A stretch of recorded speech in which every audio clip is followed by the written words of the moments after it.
మహేష్ రెడ్డి గారు మాట్లాడుతూ పేరు ప్రస్తావించడం జరిగింది మూసీ రివర్ సంబంధించి. అసలు మూసీ రివరు డెవలప్మెంట్ కోసం ఎంత ఖర్చు అవుతుందనేది it is in the process beginning stage number 1. ఎందుకు చేయాల్సి వస్తూ ఉంది అంటే పెట్టుబడులను ఆకర్షించడం కోసం, నిరుద్యోగ యువతకు ఉపాధి ఉద్యోగాలు కల్పించడం కోసం, రాష్ట్ర ఆదాయం పెంచడం కోసం చేసేదానిలో భాగంగా అది. Same time it also help for the promotion of the tourism.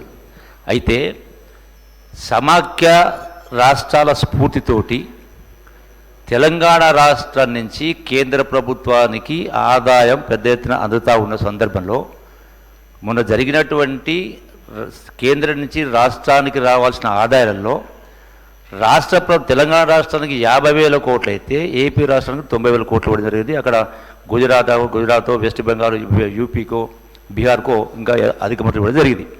అన్నప్పుడు వాళ్ళ కర్తవ్యం, బాధ్యత, సమాఖ్య స్ఫూర్తి పాటించాలి. అంటే అభివృద్ధి కార్యక్రమ అంశాల్లో అది మూసీ అయినా, కాళేశ్వరం జాతీయ హోదా అయినా, పాలమూరు జాతీయ అయినా వాళ్ళ బాధ్యత మర్చిపోతూ ఉన్నారు. కాబట్టి గుర్తు చేస్తూ దానికి చేయాల్సిన బాధ్యత అవసరం ఉంది.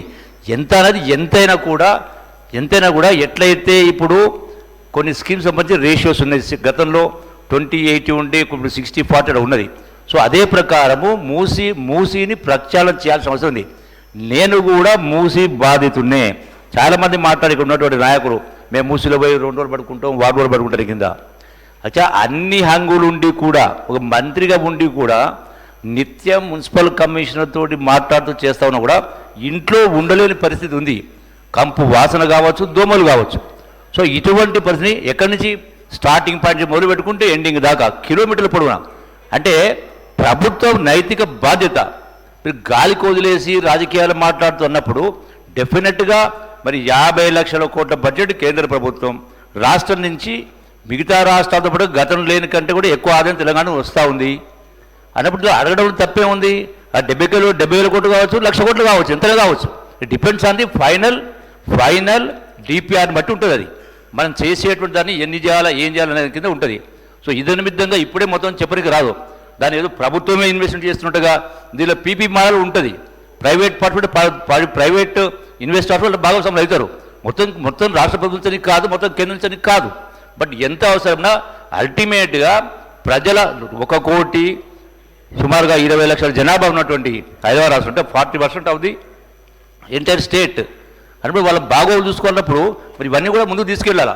దానికి ఈ చర్చనే అక్కర్లేదు. ఇప్పుడు డెఫినెట్గా రాష్ట్ర ప్రభుత్వాన్ని కేంద్ర ప్రభుత్వం సవతి తల్లితో ప్రేమ చూస్తుంది. వాస్తవం నేను చెప్పడం కాదు, ఫిగర్స్ ఉన్నాయి, స్టాటిస్టిక్స్ ఉన్నాయి.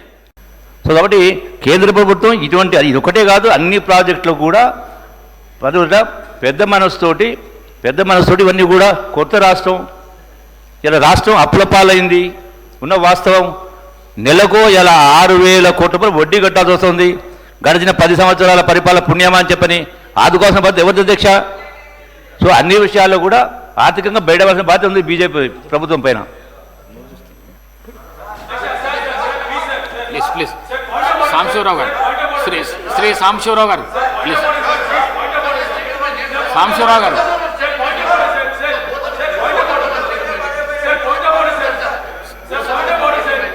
ప్లీజ్ మహేశ్వర్ రెడ్డి గారు. Only 1 minute. I will conclude sir.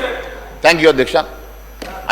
గౌరవ మంత్రి గారు జూపల్లి కృష్ణారావు గారు, నేను ఏం చెప్పాను అధ్యక్ష, వారు 50,000 కోట్లు 71,000 కోట్లు అయితే అని చెప్పి అన్నంత మాత్రమే అన్నాను. కానీ ఈరోజు మూసీ ప్రక్షాళన అంశము ఎక్కడ మీ మేనిఫెస్టో లేదు అధ్యక్ష.